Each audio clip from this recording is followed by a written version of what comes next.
మా అందరి అభిరుచులకి ఏకైక ఎంపిక మానేపల్లి జ్యువెలర్స్. తరతరాలుగా తరగని స్వర్ణ బంధాలు మన మానేపల్లి జ్యువెలర్స్. నమస్తే, welcome to cube TV network. నేను మీ శ్రావణి, జర్నలిస్ట్. సో అదృష్టం ఎలా ఉంటుంది అని ఎవరైనా చూడాలి అనుకుంటే ప్రస్తుతం అజరుద్దీన్ గారిని చూడాలి. ఎందుకు అని అంటే 2023లో జనరల్ ఎలక్షన్లో భాగంగా జూబ్లీ హిల్స్ నుంచి ఆయన పోటీ చేసి ఓడిపోయారు.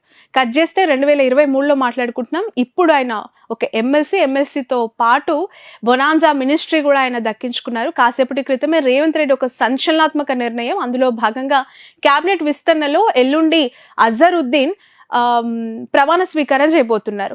మంత్రిత్వ శాఖ ఏమి ఉంటుంది, పోర్ట్ఫోలియో ఏంటి అనేది ఇంకా ఖరారు కానప్పటికీ అఫీషియల్గా ఇప్పటి వరకు వస్తున్న సోర్సెస్ ప్రకారం హోమ్ మినిస్ట్రీ అజరుద్దీన్ కి కట్టబెట్టే అవకాశం కనిపిస్తోంది రేవంత్ రెడ్డి. బీఆర్ఎస్ సంప్రదాయాన్ని ఆయన కొనసాగిస్తున్నారు అని చెప్పి ఒక సమాచారం. ఎందుకనంటే గత 10 ఏళ్లలో మహమూద్ అలీని హోమ్ మినిస్ట్రీగా అతను కేసీఆర్ కొనసాగించారు. హోమ్ మినిస్టర్గా మహమూద్ అలీ గత 5 ఏళ్ల కాలంలో అతను పనిచేశారు. సో ముస్లిం మైనార్టీలకు ఒక పెద్దపీట వేస్తూ బీఆర్ఎస్ తీసుకున్న ఆ నిర్ణయం ఆలస్యమైనా సరే 2 ఏళ్లకి అజరుద్దీన్కే కేటాయిస్తూ హోమ్ మినిస్టర్గా రేవంత్ రెడ్డి కొనసాగించే అవకాశం ఉంది. బీఆర్ఎస్ అడుగుజాడల్లో ఆయన కూడా ఈ డెసిషన్ని ఫాలో అయ్యే అవకాశం కనిపిస్తోంది. ఎందుకు ఈ నిమిషంలో ఈ సమయంలో ఇంత అనూహ్యమైన నిర్ణయం తీసుకున్నారు అని చాలా మంది మాట్లాడుకుంటున్నారు. బట్ ఇది మాత్రం దాదాపు ఒక 3 ఏళ్ల క్రితమే ఫిక్స్ అయిపోయిన అంశం. ఎందుకనంటే జూబ్లీ హిల్స్ లో మాగంటి గోపీనాథ్ గారు చనిపోయిన తర్వాత రాహుల్ గాంధీని డైరెక్ట్ వెళ్లి కలిసిన అజరుద్దీన్ అప్పుడే నేను పోటీ చేస్తాను, నాకు జూబ్లీ హిల్స్ లో మరొకసారి అవకాశం కల్పించాలి అని చెప్పి ఆయన అధిష్టానం దగ్గర రిక్వెస్ట్ చేసుకున్నారు. కానీ అక్కడ ఒక తిరస్కరణ, ఎమ్మెల్సీ ఇచ్చి మంత్రి పదవి చేస్తానని చెప్పి ఒక హామీ అప్పుడే దక్కింది. ఎమ్మెల్సీ ఖరారైనప్పటికీ కూడా మినిస్ట్రీ ఈ రోజు మాత్రం ఖరారైంది. ఎందుకంటే ముస్లిం మైనార్టీలు దాదాపు 1 లక్ష నుంచి 1,20,000 వరకు కూడా ఈ జూబ్లీ హిల్స్ అసెంబ్లీ స్థానంలో ఉన్నారు. సో వన్ సైడెడ్ గా ఇప్పుడు కాంగ్రెస్ పార్టీకి అలైన్ చేయాలి అని అంటే ఖచ్చితంగా ఈ డెసిషన్ ఇప్పుడు ఇంప్లిమెంట్ చేయాలి అని చెప్పి కాంగ్రెస్ అధిష్టానం భావించి ఉండొచ్చు గాక, అందుకే ఇప్పుడు ఈ డెసిషన్ తీసుకుంది అని చెప్పి మనం చెప్పుకోవచ్చు. ఎందుకు, ఇంకొక రీజన్ అంటే ఇప్పటి వరకు కూడా ముస్లిమ్స్ బీఆర్ఎస్ పార్టీలో కొంత కోర్ క్యాడర్ ఉంది, కాంగ్రెస్ పార్టీలో ఉన్నప్పటికీ కూడా ఎంఐఎం అఫిలియేటెడ్ క్యాడర్ అనేది చాలా ఎక్కువగా ప్రభావితం చేస్తూ ఉంటుంది. ఎంఐఎం ఈసారి పోటీలో లేదు. సో వాళ్ళంతా సైలెంట్ గా కాంగ్రెస్ పార్టీకి, నవీన్ యాదవ్ కి సపోర్ట్ చేస్తున్నారని చెప్పి మాట్లాడుకున్నప్పటికీ కూడా అజరుద్దీన్ కి మంత్రి పదవిలో స్థానం కల్పించడంతో ఇంకొంత ఉత్తేజం అవుతుంది ఆ క్యాడర్, ఇంకొంత పాజిటివ్ గా టర్న్ అయ్యే అవకాశం ఉంటుంది. కాబట్టి ఈ టఫెస్ట్ ఎలక్షన్ బైపోల్లో నవీన్ యాదవ్ కి ఎమ్మెల్యేగా ఆయన గెలుపు ఎంత కీలకమో ఎమ్మెల్సీ ఇచ్చి మంత్రిని చేసుకోవడం కూడా ఇప్పుడు అజరుద్దీన్ కి అంతే అవసరము అని చెప్పి అధిష్టానం భావించి ఉందేమో. అందుకే కావచ్చు ఒక్క ఎమ్మెల్యే సీట్ ని గెలిపించడం కోసం అజరుద్దీన్ కి ఒక ఎమ్మెల్సీ పదవి ఇవ్వడంతో పాటు ఒక మినిస్ట్రీని కూడా ఇప్పుడు ఇవ్వాల్సి వచ్చింది. సో అందులో భాగంగానే ఎప్పటి నుంచో కేబినెట్ విస్తరణ ఉంటుంది. కేబినెట్ లో 3 శాఖలు ఇప్పుడు రేవంత్ రెడ్డి దగ్గరే ఉన్నాయి.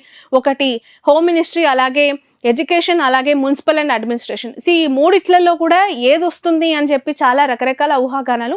But education and municipal administration చాలా పెద్ద విభాగాలు. అవి ముందు నుంచి ప్రత్యేకంగా రేవంత్ రెడ్డి గారే చాలా దగ్గరుండి చూసుకుంటూ ఉన్నారు. ఆయనే చాలా ప్రత్యేకమైన దృష్టి వాటిపైన పెట్టుకోవాలని అనుకున్నారు. కాబట్టి ఖచ్చితంగా హోమ్ డిపార్ట్మెంటే అజరుద్దీన్ కి కట్టబెట్టే అవకాశం కనిపిస్తోంది. నవీన్ యాదవ్ గెలుపు కోసం చెయ్యని ప్రయత్నం లేదు కాంగ్రెస్ అధిష్టానం. ముస్లింలు వన్ సైడెడ్ గా ఎంఐఎంతో ఒక సైలెంట్ ఒప్పందం చేసుకుందని చెప్పి బీఆర్ఎస్ బీజేపీ చెప్తున్నప్పటికీ కూడా ఎలాంటి చర్యలు తీసుకోవాలో పక్కడ్బందీగా అలాంటి చర్యలు తీసుకుంటోంది. నవీన్ యాదవ్ ని గెలిపించడం ఇప్పుడు ఒక డుఆర్ డై మ్యాచ్ లాగా, ఒక ఇజ్జత్కే సవాల్ లాంటి అంశం లాగా కాంగ్రెస్ భావిస్తోంది. ఎందుకు అనంటే అధికారంలో ఉన్న కాంగ్రెస్ పార్టీ 2.5 ఏళ్ల తర్వాత ఎదుర్కొంటున్న ఫస్ట్ బైపోల్ ఎలక్షన్ ఇది. ఈ బైపోల్లో వాళ్ళ ప్రభుత్వ పనితీరుకు అద్దం పట్టే రిజల్ట్ అని చెప్పి బీజేపీ బీఆర్ఎస్ చెప్తున్నారు. ఒక రెఫరెండం గా ఉండబోతోంది ఈ రిజల్ట్ అని చెప్పి. ఖచ్చితంగా గెలిస్తే మాత్రం ఇది నెక్స్ట్ జనరల్ ఎలక్షన్స్ కి ఒక ఉదాహరణగా ఉంటుంది. నెక్స్ట్ పాజిటివ్ గా మళ్ళీ మేము గెలవబోతున్నామని చెప్పి అక్కడ ఉన్న క్యాడర్ కి కావచ్చు, రాష్ట్రానికి ఒక మెసేజ్ ఇచ్చిన పరిస్థితి ఉంటుంది. ఒకవేళ ఓడిపోతే గనక మీ ప్రభుత్వ పనితీరు బాలేదు, మీరు ఇంప్లిమెంట్ చేస్తున్న స్కీమ్స్ బాలేవు, ప్రజలని మీరు తప్పుదో పట్టిస్తున్నారు కాబట్టి వాళ్ళు కసి తీర్చుకున్నారు. ఈ రిజల్ట్, ఈ డిఫీట్ అనేది ఖచ్చితంగా మీరు యాక్సెప్ట్ చేయాలని చెప్పి బీఆర్ఎస్ బీజేపీ వన్ సైడెడ్ గా టార్గెట్ చేసే అవకాశం కాంగ్రెస్ పార్టీ ఎదుర్కొనే అవకాశం ఉంది. సో అందుకనే ఇప్పుడు చాలా పర్సనల్గా దీన్ని కాంగ్రెస్ అధిష్టానం తీసుకుంది. పొద్దున్నుంచి రాత్రి వరకు గల్లీలో ఎక్కడ చూసినా రాష్ట్ర మంత్రులంతా కూడా జూబ్లీ హిల్స్లో తిష్టేసేశారు. జూబ్లీ హిల్స్లో ఎలక్షన్లలో ప్రచారం చేస్తూ వినూత్నంగా ఓటర్లను ఆకట్టుకుంటున్నారు. నవీన్ యాదవ్కి మద్దతు పలుకుతూ ఉన్నారు.